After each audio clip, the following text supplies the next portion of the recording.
Bismillahirrahmanirrahim. Assalamualaikum warahmatullahi wabarakatuh.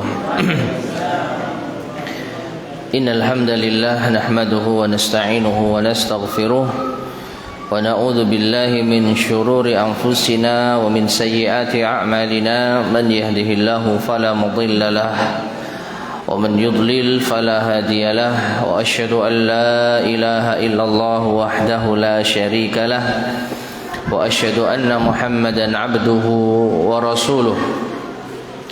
Allahumma salli wa sallim wa barik ala nabiyyina Muhammadin wa ala alihi wa ashabihi wa man tabi'ahum bi ihsanin ila yaumiddin, amma ba'd. Ma'asyiral muslimin rahimani wa rahimakumullah.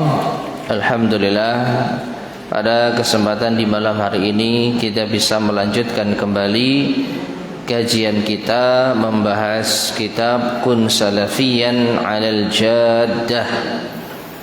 Jadilah Anda seorang salafi yang sesungguhnya. Risalah yang disusun oleh Syekh Abdul Salam As-Suhaimi hafizahullahu taala. Dan pada kesempatan kali ini kita masih melanjutkan pembahasan awal yang disampaikan oleh al-muallif hafizahullahu taala tentang asal muasal ungkapan salafi. Ya, mengapa kita memakai istilah salafi? Secara ringkas, istilah salafi di awal masa Islam ini tidaklah dibutuhkan, karena di awal masa Islam kaum muslimin dan selain mereka itu cukup dipisahkan dengan muslim atau musyrik atau kafir atau ahli kitab. Maka ketika seseorang itu beragama Islam, bersyahadat, beriman kepada Allah dan Rasulnya, cukuplah dia seorang muslim yang diakui. Namun seiring berjalannya waktu, ketika sudah mulai muncul kebid'ahan di dalam agama yang dilakukan oleh sebagian kaum muslimin, maka kebenaran perlu diidentifikasi dengan ciri-ciri atau sifat-sifat tertentu, sehingga muncullah istilah ahlus sunnah atau ahlus sunnah wal jamaah sebagai identifikasi dari seorang muslim yang berusaha untuk mengikuti sunnah. Dan ketika istilah ahlus sunnah juga sudah populer, setiap kelompok mengaku berada di atas sunnah dan mengaku sebagai ahlus sunnah, maka perlu identifikasi yang lain. Disitulah muncul istilah salafi, yaitu suatu kaum yang menisbatkan dirinya kepada salafus saleh, para pendahulu umat ini yang saleh. Nah, dari sini maka terbedakanlah mana ahlus sunnah yang sesungguhnya, yang berusaha untuk meniti jejak salafus saleh, mengikuti sunnah Rasulullah sallallahu alaihi wasallam berdasarkan pemahaman para salaf, dengan orang-orang yang mengaku sebagai ahlus sunnah wal jamaah. Namun tidaklah mengikuti jalan ahlus sunnah wal jamaah, melainkan hanya dari sebagian permasalahan agama, khususnya dalam permasalahan fikih. Adapun akidahnya mengambil dari akidah selain dari para ulama ahlus sunnah wal jamaah. Taib. Kemudian kita lanjutkan, ma'asyar muslimin rahimani wa rahimakumullah. Saya tidak tahu di terjemahan halaman berapa, nanti tinggal disesuaikan saja ya. Berkata al-muallif hafizahullah taala, wa innahu ba'da wujudil firaqi, dan bahwasanya setelah muncul kelompok-kelompok wa husulil iftiraqi, dan muncul pula perpecahan, asbaha madlulus salafi muntabiqan, jadilah apa yang ditunjukkan dari kata salaf itu sesuai ala man hafadha ala salamatil aqidah, bagi siapa yang benar-benar menjaga keselamatan akidah, wal manhaji, dan manhaj, tabaqan li fahmi sahabati wal qurunil mufaddalati, yang sesuai dengan pemahaman sahabat dan generasi yang memiliki keutamaan. Wa yakunu hadzal mustalahu, sehingga jadilah istilah ini, yaitu istilah as-salaf, muradifan lil asma'i syar'iyyatil ukhra, ini sebagai sinonim, persamaan dengan nama-nama syar'i yang lain li ahli sunnati wal jamaah, bagi ahlu sunnah wal jamaah. Ya, jadi ketika muncul perpecahan, muncul kelompok-kelompok, apalagi mereka juga mengaku sebagai ahlus sunnah, maka ungkapan salaf ini muncul sebagai pembeda di antara mana yang benar-benar mengikuti sunnah dan salafus saleh dengan mana yang mengaku-ngaku sebagai ahlus sunnah. Sehingga kata salaf ini tidak berbeda atau bahkan menjadi sinonim, persamaan dengan istilah-istilah syar'i yang lainnya. Kita kenal istilah ahlus sunnah wal jamaah, kemudian ada at-taifah al-mansurah, al-firqatun najiyah, kemudian salafi. Ini semua hakikatnya sama, istilahnya berbeda tetapi hakikatnya sama, dan ini semua berdasarkan dengan dalil.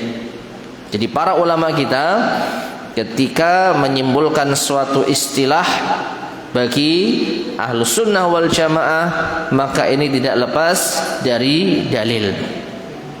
Nah, kemudian wa anna da'wata ila ittiba'is salaf, adapun seruan bahwasanya seruan untuk mengikuti salaf, awid da'wati salafiyah, atau seruan untuk dakwah salafiyah, innama hiya da'watun ilal Islam, maka pada hakikatnya ini adalah seruan kepada Islam.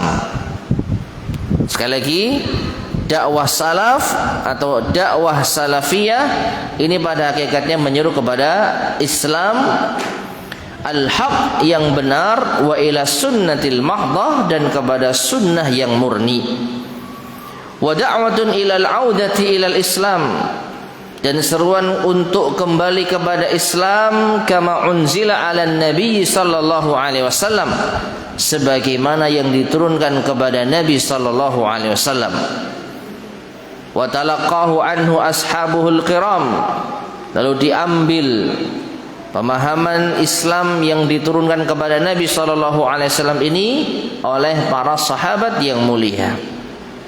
Wala syakka anna hadhihi da'wata haqqun, maka tidak diragukan lagi bahwa dakwah ini, dakwah salaf atau ad-da'wah as-salafiyah adalah dakwah yang benar. Wal intisaba ilaiha haqqun, dan menyandarkan diri kepada salaf itu adalah kebenaran. Nah, jadi ma'asyiral muslimin rahimani wa rahimakumullah, kalau misalkan ada yang mengatakan, tidakkah kita mencukupkan diri dengan Islam saja, nggak usah pakai embel-embel salaf, salafi, sunni dan lain sebagainya? Maka kita katakan sebagaimana di awal saya terangkan tadi, kalau ini di zaman Rasulullah SAW kita terima, karena saat itu pilihannya adalah Islam atau kufur. dan mereka semua kaum muslimin dibimbing di bawah satu arahan Rasulullah sallallahu alaihi wasallam. Ya, jadi pilihannya apa? Islam atau kufur, iman atau musyrik, iman atau syirik. Nah, jadi tidak ada pilihan yang kedua atau yang ketiga setelah Islam atau kekufuran. Ya, setelah Islam atau kekufuran. Nah, setelah Islam itu tersebar, kemudian Rasulullah SAW meninggal dunia, kemudian para sahabat radhiyallahu taala anhum juga mulai habis, maka di situ akan muncul kebid'ahan-kebid'ahan, hal-hal yang baru dalam urusan agama yang tidak ada contoh sebelumnya, sehingga kaum muslimin itu bersifat umum. Islam yang mana? Apakah Islam yang masih murni mengikuti pemahaman Rasulullah dengan sahabat, atau Islam yang diada-adakan oleh sebagian kalangan? Maka perlu untuk dijelaskan Islam yang mana, Islam Ahlus Sunnah atau bukan. Kalau Islam Ahlus Sunnah, maka ini yang benar. Nah, demikian pula zaman seterusnya silih berganti. Ketika nama Ahlus Sunnah sudah mulai laris, diminati oleh masyarakat, akhirnya siapapun mereka mengaku-ngaku sebagai Ahlus Sunnah. Maka perlu penegasan lagi, Ahlus Sunnah yang mana? Barulah muncul istilah apa? Salaf. Meskipun ini belakangan juga banyak yang diaku oleh sebagian kalangan. Ya, salaf yang mana? Nah, ini ya. Jadi ma'asyar muslimin rahimani wa rahimakumullah, kembali kepada istilah salafi. Ini adalah istilah yang diperlukan dalam zaman belakangan ini untuk memisahkan antara kaum muslimin yang berusaha untuk mengikuti sunnah Nabi Sallallahu Alaihi Wasallam dengan selain mereka. Taib. Nah, sehingga ketika seseorang mendakwahkan dakwah salaf, ayo kita kembali kepada salaf, pada hakikatnya ini adalah ajakan untuk kembali kepada apa? Islam. Ya. Terlebih kaum muslimin saat ini buta terhadap ajaran agama mereka yang sesungguhnya. Betapa banyak kaum muslimin yang tidak mengenal nilai-nilai Islam yang dasar. Bagaimana cara kita beriman kepada Allah Subhanahu wa taala? Bagaimana akidah kita terhadap nama-nama dan sifat-sifat Allah Subhanahu wa taala? Bagaimana tata cara sholat yang benar, dan seterusnya. Sangat disayangkan kaum muslimin masih banyak yang buta terhadap hal tersebut. Di sisi lain mereka adalah umat Islam. Mereka sudah beragama Islam, sehingga kita mengajak mereka untuk mengikuti Islam, maka mereka merasa, loh, kita kan sudah Islam. Nih, kalau ada yang menyanggah, kenapa kita tidak mencukupkan diri dengan Islam saja? Tidak usah pakai embel-embel lain, sunnah, firqatun najiyah, taifah mansurah, atau bahkan salafi. Ya sudah, kita pakai nama Islam saja. Maka dikatakan, kalau orang Islam diajak untuk berislam saja, maka mereka akan bingung, karena mereka sudah apa? Beragama Islam. Tapi kalau kita ajak dengan istilah yang mereka belum mengenalnya, seperti kembali kepada sunnah, kembali kepada salaf, nah maka berarti orang-orang yang sudah beragama Islam, yang ingin mengetahui agama Islam yang sesuai dengan sunnah, yang sesuai dengan pemahaman salaf, setidaknya ini akan ada istilahnya itu suasana baru. Islam yang mana? Oh, ternyata Islam sekarang itu ada berbeda, ada banyak macam. Nah, ini Islam yang mana? Muncullah Islam yang mengajak kepada Quran dan Sunnah sesuai dengan pemahaman sahabat. mereka dikenal dengan apa? Salafi. Ya. Karena nama salafi sekali lagi ini lebih khusus apabila kita lihat di zaman ini dibandingkan dengan ahlus sunnah. Namun boleh nggak kita mencukupkan diri dengan ahlus sunnah wal jamaah saja? Misalkan nih kajian ahlus sunnah wal jamaah, mari kita kembali kepada sunnah. Boleh nggak? Boleh nggak mencukupkan diri? Wis kita pakai sunnah saja misalkan, kajian sunnah, majelis ta'lim ahlus sunnah, mengajak kepada ahlus sunnah wal jamaah. Boleh nggak? Jawabannya sangat boleh. Hanya saja kalau masih ada yang bingung, loh ini juga ahlus sunnah. Nah, baru kita pertegas ahlus sunnah yang benar-benar mengajak kepada manhaj salaf. Jadi silakan kalau kita hanya mencukupkan diri dengan ahlus sunnah wal jamaah, tidak ada masalah, asalkan benar-benar materi yang disampaikan sesuai dengan sunnah. Ya, taib. Sehingga jangan kita mempermasalahkan istilah salaf, salafiyah, manhaj salaf, salafi dan lain sebagainya. Kemudian di sini al-mu'allif menukil penjelasan dari Syekhul Islam Ibnu Taimiyah rahimahullahu taala.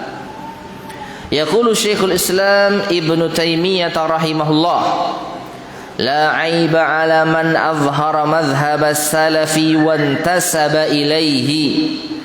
Tidak ada celak bagi siapa yang menampakkan madhab salaf dan bersandar padanya atau menisbatkan diri kepadanya, awi ataza ilaihi, atau menyandarkan diri kepadanya. Kamu itu siapa? Oh, saya mengikuti manhaj salaf, saya salafi, saya bersandar kepada pemahaman salaf. Kata Syekhul Islam, ini bukan hal yang tercela, bal yajibu qabulu dzalika minhu, bahkan wajib untuk menerima hal demikian itu darinya. Artinya kalau ada orang yang mengaku sebagai pengikut salaf, maka tidak boleh dicela. Perhatikan pengakuannya ya, pengakuannya ya, tidak boleh disalahkan.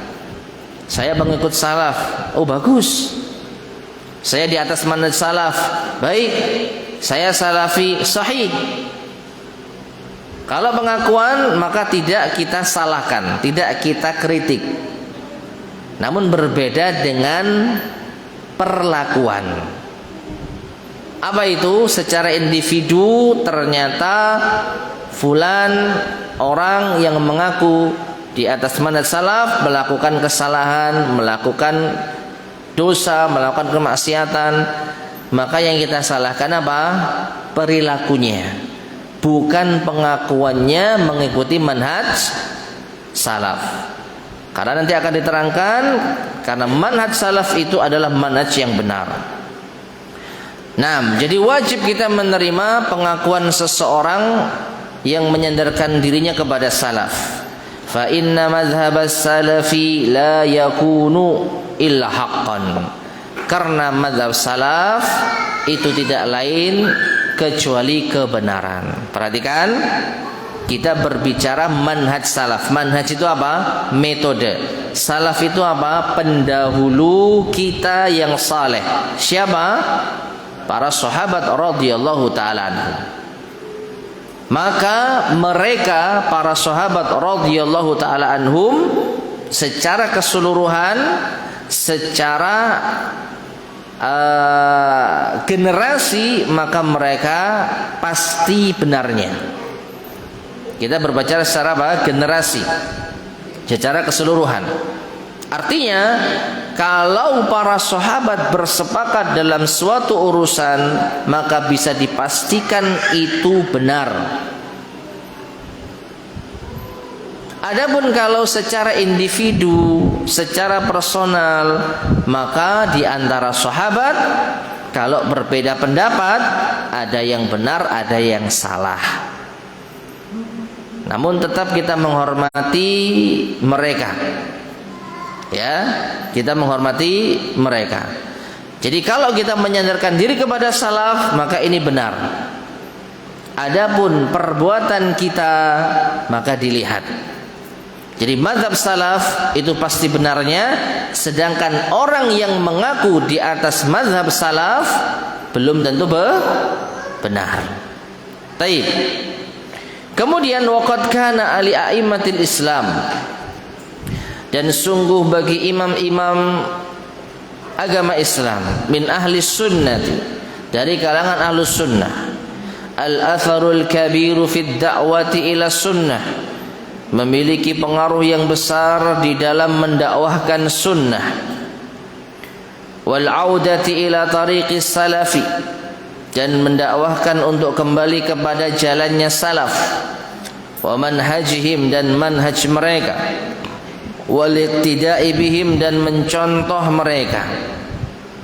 Wa min haula'il a'immati, dan di antara mereka para imam tersebut Malikun wasyafi'i wa Ahmadu wa ibnu Khuzaimah. Imam Malik, Imam Syafi'i, Imam Ahmad, Imam Ibnu Khuzaimah, wa ibnu Abi Asim wal Asbahani wal Ajurri wa ghairuhum. Demikian pula Ibnu Abi Asim, Al-Asbahani, Al-Ajurri, dan selain mereka. Jadi para imam yang kita kenal nama-nama mereka itu adalah Ahlus Sunnah wal Jamaah, berada di atas mazhab atau manhaj salaf. Thumma Syekhul Islam Ibnu Taimiyah wa talamidhuhu. Kemudian Syekhul Islam Ibnu Taimiyah dan murid-murid beliau Ibnul Qayyim, seperti Imam Ibnul Qayyim, wa Ibnu Abdul Hadi wa Ibnu Katsir wa Zahabi. Ibnu Abdul Hadi, Imam Ibnu Katsir, Imam Az-Zahabi. Ya, di antara imam-imam yang memiliki pengaruh besar di dalam mendakwahkan salaf. Mendakwahkan apa? Ahlus Sunnah wal Jamaah yang sesungguhnya. Thumma Syekhul Islami Muhammad bin Abdul Wahhab. Kemudian setelahnya adalah Syekhul Islam Muhammad bin Abdul Wahhab, wa a'immatud da'wati min ba'dihi, dan imam-imam dakwah setelah beliau, mimma adda ila zuhuri tijahin salafiyyin ala marrit tarikh.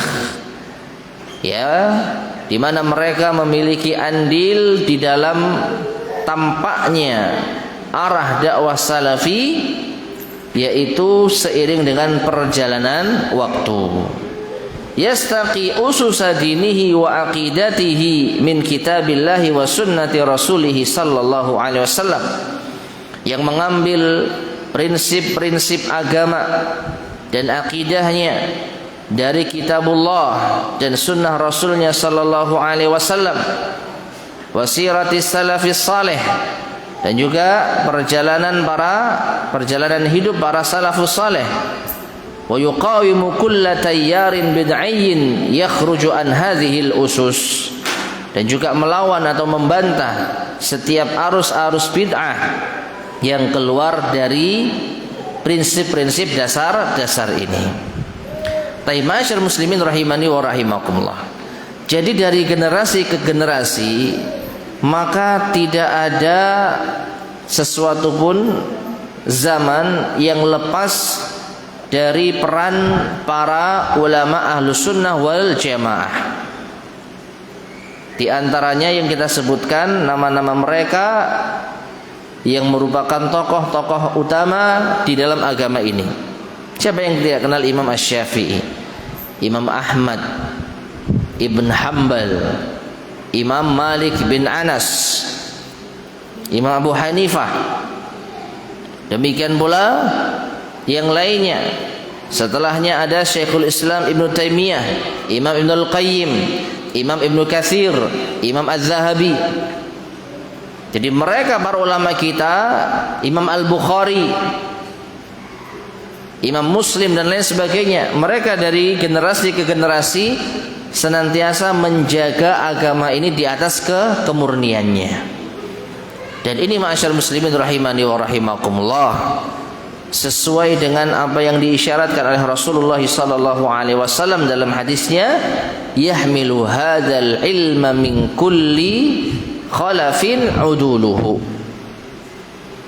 Ilmu ini akan dibawa pada setiap generasi setelahnya oleh orang-orang yang adil.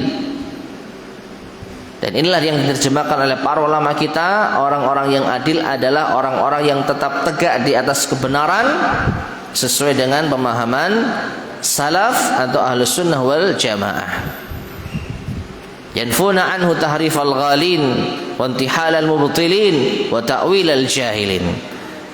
Mereka memiliki andil di dalam membantah penyimpangan orang-orang yang batil, kesesatan-kesesatan orang-orang yang menyimpang, dan takwil-takwil dari orang-orang yang bodoh. Ya, jadi sering kita jumpai para ulama kita mengkritisi pemahaman yang keliru, lalu menjelaskan pemahaman yang benar sesuai dengan pemahaman salaf dari generasi ke generasi. Sampai pun di zaman kita mengenal ada Syekh Muhammad Nasiruddin Al-Albani rahimahullah, Syekh Muhammad bin Shalih Al-Utsaimin rahimahullah, Syekh Abdul Aziz bin Abdullah bin Bas rahimahumullah. Belum lagi yang masih hidup di antara para ulama kita. Ya. Taib. Kemudian berkata al-muallif selanjutnya, hafizahullah, wa qad ataltu fi bayani hadzal amri wa tawdihihi. Dan sungguh aku memperpanjang penjelasan tentang perkara ini dan benar-benar menjelaskannya, li'annana nasma'u wa naqra, karena kami sering mendengar dan membaca. Man yad'anu fis salafiyah, orang yang mencela salafiyah, orang yang mengkritisi salafiyah, ya, wa tasammi biha, dan mempermasalahkan penamaan salafi, au yadda'i annaha hizbiyah, atau mengklaim bahwa salafi ini sama dengan hizbiyah. Apa itu? Kelompok-kelompok yang menyimpang. Wa annahu la farqa bainaha wa bainal jama'atil hizbiyyatil mu'asirah, dan mengira bahwasanya tidak ada perbedaan antara salafiyah dengan kelompok-kelompok jamaah-jamaah di zaman ini. Waqad yaqulu al-ba'du bi anna muassis as-salafiyah huwal Imam Muhammad bin Abdul Wahhab. Bahkan ada di antara sebagian kalangan yang mengatakan bahwa pendiri salafiyah itu adalah Syekh Muhammad bin Abdul Wahhab rahimahullahu taala. Jadi kenapa Syekh Abdul Salam ini memperpanjang penegasan tidak bermasalahnya istilah salafi, diulang-ulang ditekankan, karena beliau sering mendengar dan membaca orang-orang yang mempermasalahkan istilah salafi, dan dianggap salafiyah atau salafi ini sama dengan kelompok-kelompok yang menyimpang di zaman ini, nggak ada bedanya. Karena apa? Seakan-akan ini nama yang baru, sama seperti kelompok-kelompok yang lainnya. Maka dikatakan ini adalah keliru. Apalagi dikatakan yang mendirikan salafi itu adalah Syekh Muhammad bin Abdul Wahhab rahimahullahu ta'ala. Ini juga adalah fitnah. Kenapa? Wal haqiqah, karena pada hakikatnya Anal Imam Muhammad bin Abdul Wahhab rahimahullah, bahwasanya Syekh Muhammad bin Abdul Wahhab rahimahullah innama huwa da'iyatun min du'atis salafiyah. Sesungguhnya beliau itu hanya seorang dai, seorang penyeru kepada salafiyah. Wa mujaddidu min mujaddidiha, dan di antara pembaharu dari para pembaharu-pembaharu yang lain. Ahya ma'alimaha ba'da durusiha. Beliau berperan untuk apa? Menghidupkan kembali rambu-rambu dakwah salaf setelah punah, setelah sempat hilang. Wa a'adaha naqiyatan safiyatan fi hadhil jazirah.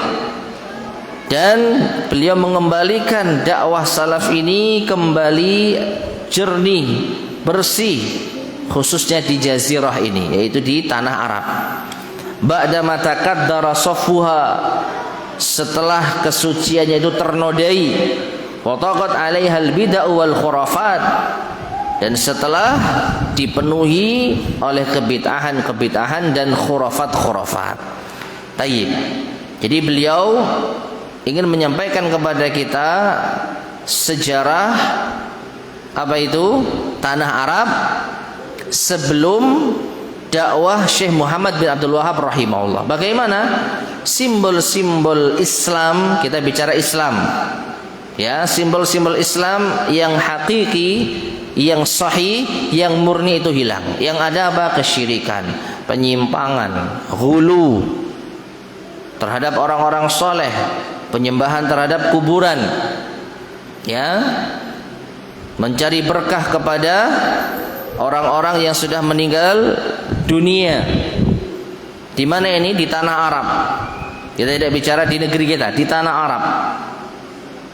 Lalu Allah Subhanahu wa taala mentakdirkan tumbuh di sana seorang ulama yang berusaha untuk mengembalikan Islam sesuai dengan ajarannya yang murni. Beliau tidak merubah dari diri beliau sendiri. Beliau tidak mengada-adakan suatu hal yang baru. Beliau hanya mengembalikan ajaran Islam yang murni. Makanya dinamakan sebagai pembaharu, mujaddid, bukan pencetus atau pendiri. Ya, kalau pencetus atau pendiri itu sebelumnya nggak ada. Sebelumnya tidak ada ajaran ini, lalu didirikan, dicetuskan oleh seseorang yang bernama ini, yang memiliki undang-undang, yang memiliki ART, anggaran dasar, memiliki yaitu visi misi. Sebelumnya belum ada yang mendirikan gerakan ini. Itu kalau apa? Pendiri atau pencetus. Tapi Syekh Muhammad bin Abdul Wahab, coba baca kitab tauhidnya. Apa yang disampaikan Quran, Sunnah, nukilan-nukilan dari salaf. Jadi ini bukan hal yang baru, yang memang beliau sangat pas di dalam menyampaikannya dalam kondisi bangsa Arab zaman itu. Di antaranya misalkan, termasuk di antara yaitu hal yang menyimpang dalam umat ini adalah al-ghulu fis salihin, bersikap melampaui batas di dalam mengkultuskan atau mengagungkan orang-orang soleh. Lalu dibawakan dalilnya, Quran, hadis, penjelasan para salaf. Itu yang ada di dalam kitab tauhid. Lalu bagaimana dikatakan beliau mengadakan, membangun, mendirikan, mencetuskan suatu gerakan? Oh, yang dibawakan dalil. Hanya saja dalil-dalil ini sebelum dakwah beliau itu pudar, nggak banyak diketahui.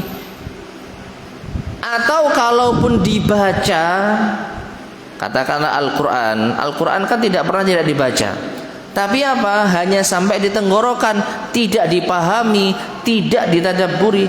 Nah, Syekhul Islam Muhammad bin Abdul Wahab ingin agar umat itu benar-benar memahami. Dibuatlah judul-judul bab di dalam kitab tauhid yang sesuai dengan penyimpangan-penyimpangan akidah di zaman beliau dan di tempat beliau hidup. Nah, apa yang beliau bawakan? Islam yang murni. Siapa pendahulunya? Ya para ulama sebelumnya, sampai kepada para sahabat dan Rasulullah sallallahu alaihi wasallam. Nah, makanya al-muallif di sini ingin menjelaskan bahwa Syekhul Islam Muhammad bin Abdul Wahab itu bukan pencetus atau pendiri salafi. Kalau kita mau boleh ungkapkan pencetus pendiri adalah Rasulullah sallallahu alaihi wasallam. Jadi kalau kita pakai istilah mereka, salaf ini pendirinya siapa? Ngomong aja Rasulullah sallallahu alaihi wasallam. Ya. Karena kalau kita katakan Islam, maka Islam ini banyak. Tapi kalau salaf, maka langsung saya sebutkan pendirinya siapa? Ya siapa lagi kalau bukan Rasulullah SAW? Beliau adalah pendahulu kita. Adapun para sahabat, para tabi'in, para tabi'ut tabi'in, para imam, para ulama itu hanya meneruskan saja. Nah, kalau hanya meneruskan, kenapa ditolak? Kenapa banyak yang mempermasalahkan? Kenapa banyak yang tidak menerima? Karena apa? Kotorannya sudah terlalu banyak. Seperti yang disebutkan di sini. Ya, Jaziratul Arab di masa sebelum dakwah Syekh Muhammad Abdul Wahab itu sudah sangat ternoda. Kesyirikan, kebid'ahan, penyimpangan dalam masalah agama itu hal yang mendominasi mereka. Nah, ketika ada orang yang mendakwahkan kebenaran, mereka anggap ini hal yang baru. Apa ini nggak pernah kita dengar? Padahal ada di dalam Al-Quran, ada di dalam hadis, ada di dalam penjelasan para imam dahulu. Jadi beliau menghidupkan apa yang sudah mati sebelumnya, apa yang sudah pudar dan punah. Nah, karena menyelisih kebiasaan masyarakat, difitnahlah beliau sebagai pembawa mazhab baru. Ya, jadi para masyarakat atau manusia di zaman itu sudah mengenal imam-imam yang empat. Cuman sekali lagi mereka hanya memahami dari segi fikihnya saja, jarang mengambil akidah dari imam yang empat. Maka disinilah peran dari Syekh Muhammad bin Abdul Wahab, menyampaikan pendapat-pendapat para imam, terutama dalam masalah akidah. Nah, seperti itu. Ya. Taib. Kemudian berkata al-mu'allif hafidhahullahu ta'ala, bal inna hadhihi ad-dawlata al-mubarakata al-mamlakata al-arabiyyata as-su'udiyah harasaha Allah. Bahkan sesungguhnya negeri yang barokah ini, kerajaan Arab Saudi, semoga Allah menjaganya, adalah daulatun salafiyah, negeri salafi. Wa da'watuha da'watun salafiyah, dan dakwah mereka adalah dakwah salafi. Kama nassa ala dzalika muassisuha, sebagaimana yang dinaskan oleh pendirinya. Taib, perhatikan. Bedakan antara manhaj salaf dengan negara. Kalau manhaj salaf, sekali lagi, tidak ada pendiri dan pencetusnya, kecuali kalau mau kita sebutkan ya Rasul sallallahu alaihi wasallam. Tapi sebenarnya beliau hanya Rasul, penyampai. Adapun para ulama setelahnya tidak mendirikan apapun. Mereka hanya mengajarkan, hanya menjelaskan apa-apa yang terasa asing di kalangan masyarakat umum dari suatu kebenaran. Adapun kerajaan, maka ada pendirinya. Ya. Nah, di sini disebutkan pendiri kerajaan Saudi Arabia adalah Al-Malik Abdul Aziz bin Abdurrahman Al Saud rahimahullah. Beliau mengatakan, haitsu qala fi khutbatihi allazi alqahu fi haji am 65 ba'da 300 wa alf min al-hijrah. Jadi beliau pernah menyampaikan khutbah di musim haji tahun 1365 Hijriah. Beliau mengatakan, siapa ini? Pendiri negara Saudi Arabia. Innani rajulun salafiyun, sesungguhnya aku adalah seorang salafi. Wa aqidatihi salafiyah, dan akidahku adalah akidah salafi. Allati amshi bi muqtadaha 'alal kitabi was sunnah, yang aku berjalan di atas konsekuensinya, di atas Al-Qur'an dan As-Sunnah. Masya Allah.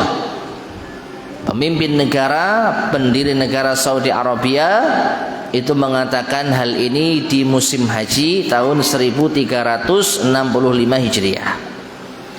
Wa qala fil khitab nafsi, dan beliau juga berkata di dalam khutbah yang sama, yaquluna innani wahabiyah. Orang-orang mengatakan kami ini Wahabi. Siapa ini? pendiri negara Saudi Arabia itu dituduh sebagai Wahabi. Wal haqiqah, dan hakikatnya annana salafiyun, kami ini adalah salafi, muhafizuna ala dinina, yang berusaha untuk menjaga agama kami, wa nattabi'u kitaballahi wa sunnata rasulih, berusaha untuk mengikuti kitabullah dan sunnah rasulnya.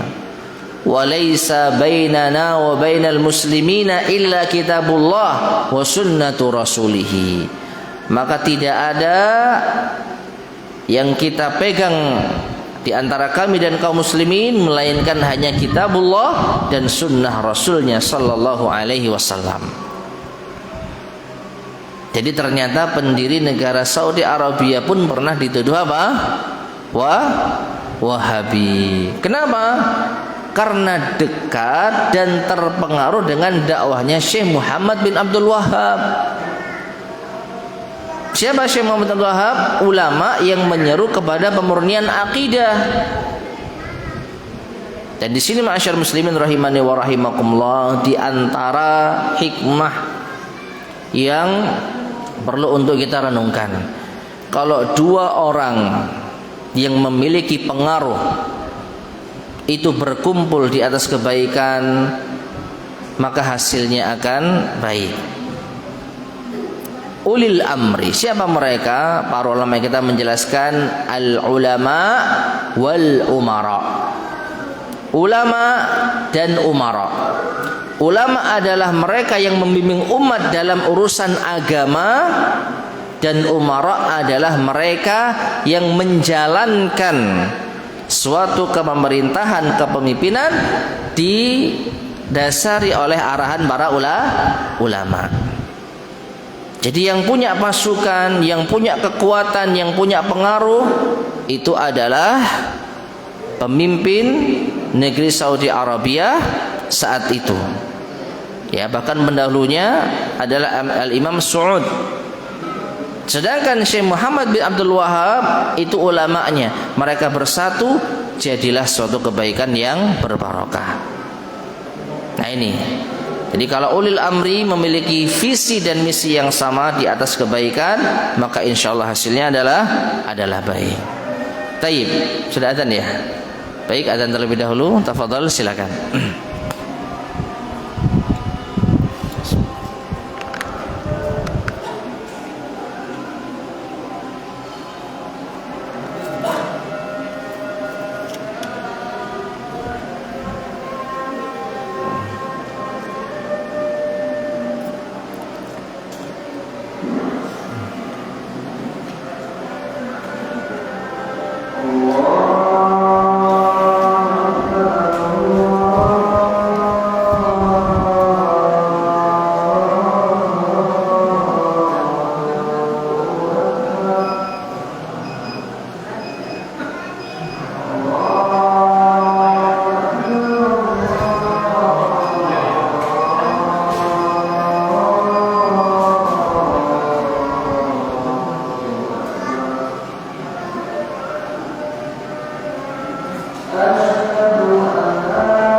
Bismillahirrahmanirrahim. Ma'asyiral muslimin rahimani wa rahimakumullah. Sedikit kita lanjutkan. Kemudian al-muallif Syekh Abdus Salam As-Suhaimi hafizallahu berkata, "Fal mamlakatu qamat 'alal islamil haq." Maka kerajaan ini, kerajaan Arab Saudi tegak di atas Islam yang benar. Al-mabni ala kitabillahi wa sunnati rasuli, yang dibangun di atas kitabullah dan sunnah rasulnya. Wafqa fahmi salafil ummah, sesuai dengan pemahaman salaful ummah. Walida ittasamat siyasatuha bil hikmati wal adl. Karena inilah tercermin di dalam politik mereka hikmah dan keadilan. Wattasamuhi ma'al madzahibil fiqhiyatil mu'tabarah, dan toleran terhadap mazhab fikih yang diakui bersama. Wa bina'an ala hada, dan atas dasar hal inilah fa inna tullaba kulliyati syariah, bahwasanya para mahasiswa fakultas syariah fil mamlakati, di negeri Arab Saudi, di kerajaan Arab Saudi, yadrusuna fiqhal a'immatil arba'ah, mereka mempelajari fikih imam yang empat, Abi Hanifah wa Malik wa Syafi'i wa Ahmad, wala siyama fil jami'atil islamiyyati bil Madinah, terlebih di Universitas Islam Madinah. Itu apa? Diajari tentang fikih empat mazhab, fikih imam yang empat. Li'anna al-khilafa baina hadhil madzahib, karena perbedaan pandangan di antara mazhab-mazhab ini laisa fil aqidah, itu bukan di dalam aqidah. Wa innama fil furu'il fiqhiyah, perbedaan mereka ada di dalam cabang-cabang fikih. Taib ma'asyar muslimin rahimani wa rahimakumullah. Hal yang perlu kita perhatikan, apa yang disampaikan oleh al-mu'allif di sini ada benarnya. Bahwasanya kalau permasalahan fikih itu jangan sampai kita berselisih dengan tajam, berselisih dengan keras. Artinya tidak setegas dalam permasalahan akidah. Karena kalau masalah akidah itu antara syirik dengan iman, antara kufur dengan Islam. Bisa menjadi seseorang benar-benar bernasib buruk nanti di akhirat kalau masalah akidah. Adapun masalah fikih yang dibangun di atas dalil dan pemahaman para imam, maka tidak ada seorang pun imam yang sengaja menyimpang dari dalil. Ini satu kaidah umum yang harus kita ketahui. Tidak ada seorang pun imam yang berani menabrak dalil yang sahih yang sampai kepada mereka. Dan sering kita jumpai penjelasan para imam, kalau ada hadis sahih itulah mazhabku. Jangan kau benturkan pendapatku dengan sabda Rasulullah sallallahu alaihi wasallam. Tinggalkan ucapanku, beralih kepada sabda Rasulullah sallallahu alaihi wasallam. Namun bagaimanapun juga perselisihan itu tidak bisa dielakkan. Kenapa? Karena di zaman para imam dahulu sampainya hadis kepada mereka itu berbeda-beda. Ya, belum lagi tingkat pemahaman dalam satu hadis. Satu hadis bisa menjadi dua pendapat yang berlawanan. Hadisnya satu tetapi cara memahaminya berbeda, akhirnya beda pendapat. Nah, dari sini kalau masalah fikih jangan dibuat ribut. Selama itu ada pendahulunya. Contoh yang paling mudah, kunut subuh. Kunut subuh itu jangan dibawa tegang. Sebagian kita yang tidak kunut berpendapat bahwasanya kunut itu hal yang tidak ada tuntunannya, silakan nggak kunut. Tapi yang kunut ya silakan. Meskipun kalau kita mau diskusi bisa, mana sih yang benar? Monggo di ruang diskusi tersendiri. Namun yang jelas para imam ini ada yang kunut, ada yang nggak kunut. Maka sederhananya silakan ikut ini, silakan ikut itu, dan masing-masing bertanggung jawab dengan pilihannya. Kenapa kita pilih ikut imam ini? Apa dasarnya? Berani nggak kita bertanggung jawabkan di hadapan Allah Subhanahu Wa Taala? Kalau berani silahkan. Jangan sampai menjadikan ini apa? Ribut. Nah ini kalau masalah fikih. Demikian pula dengan apa? Kerajaan Saudi Arabia, para penuntut ilmu yang belajar di sana. Ya. Kemudian yaqulul Maliku Abdul Aziz yarhamuhullah, berkata Raja Abdul Aziz, semoga Allah merahmati beliau, walladzi namshi alaihi huwa tariqus salafis salih, kita berjalan di atas jalannya salafus salih. Wala nukaffiru ahadan, kita tidak mengkafirkan seorang pun, illa man kaffarahu Allah wa rasuluh, kecuali yang dikafirkan oleh Allah dan Rasulnya. Ya, jadi kita tidak mengkafirkan secara serampangan siapa person-person tertentu, kecuali ada keterangan dari Allah dan Rasulnya kafir. Contohnya siapa? Fir'aun. Jelas-jelas Fir'aun termasuk orang kafir, maka kita katakan Fir'aun kafir. Adapun tokoh-tokoh, orang-orang yang datang di zaman ini yang mungkin memiliki pemikiran-pemikiran yang menyimpang, maka kita tidak bermudah-mudahan di dalam mengkafirkan mereka.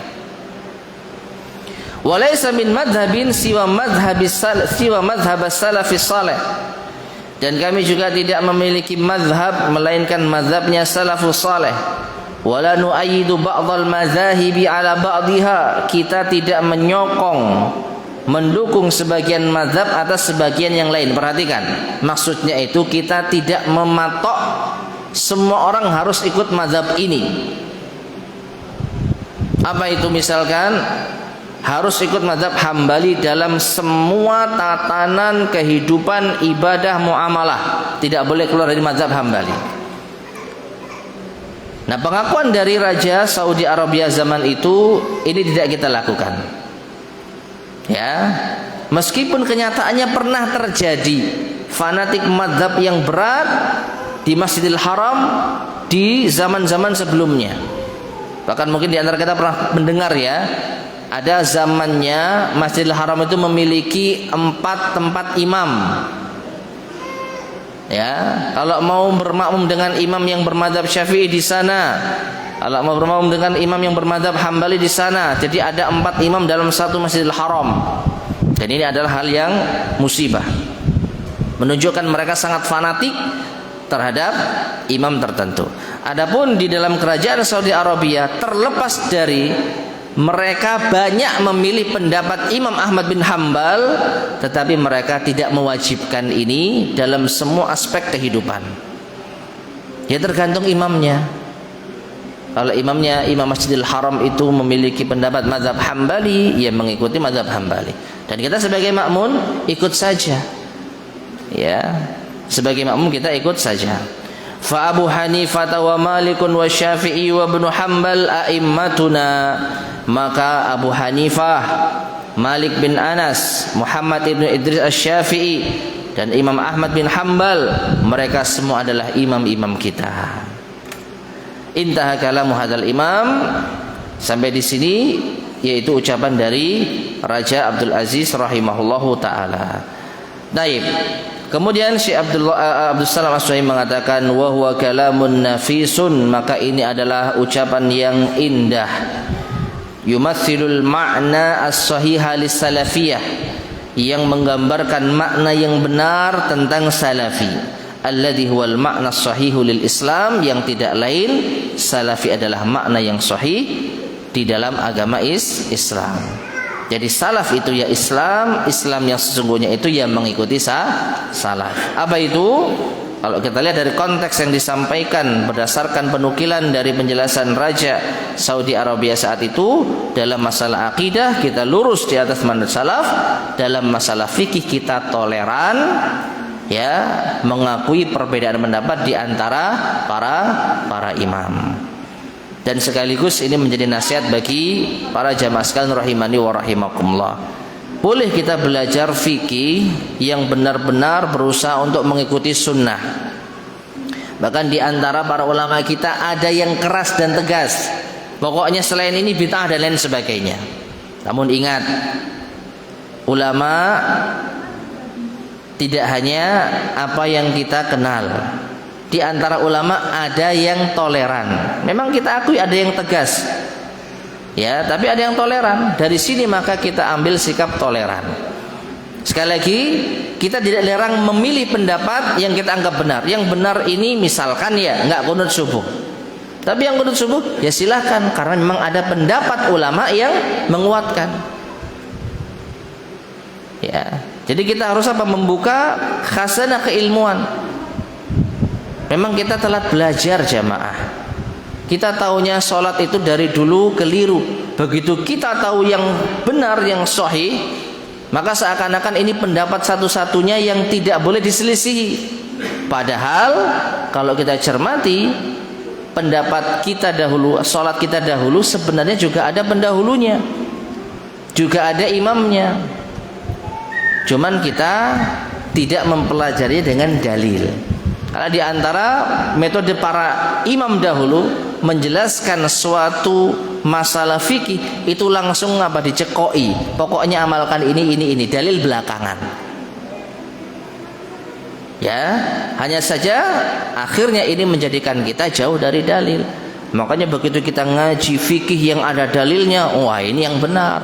Tapi ingat, kebenaran menurut kita sesuai dengan pemahaman kita belum tentu sama dengan ulama yang lain. Sekali lagi dalam masalah fikih jangan kita tegang, jangan kita kenceng, jangan kita apa istilahnya saling menyesat-nyesatkan dan lain sebagainya. Wallahu taala alam bissawab. Baik, ma'asyar muslimin rahimani wa rahimakumullah, kita cukupkan kajian kita di malam hari ini. Insyaallah akan kita lanjutkan pada kesempatan berikutnya biidznillah subhanahu wa taala. Subhanakallahumma bihamdika asyhadu an la ilaha illa anta astaghfiruka wa atubu ilaik. Walhamdulillahirabbil alamin. Assalamualaikum warahmatullahi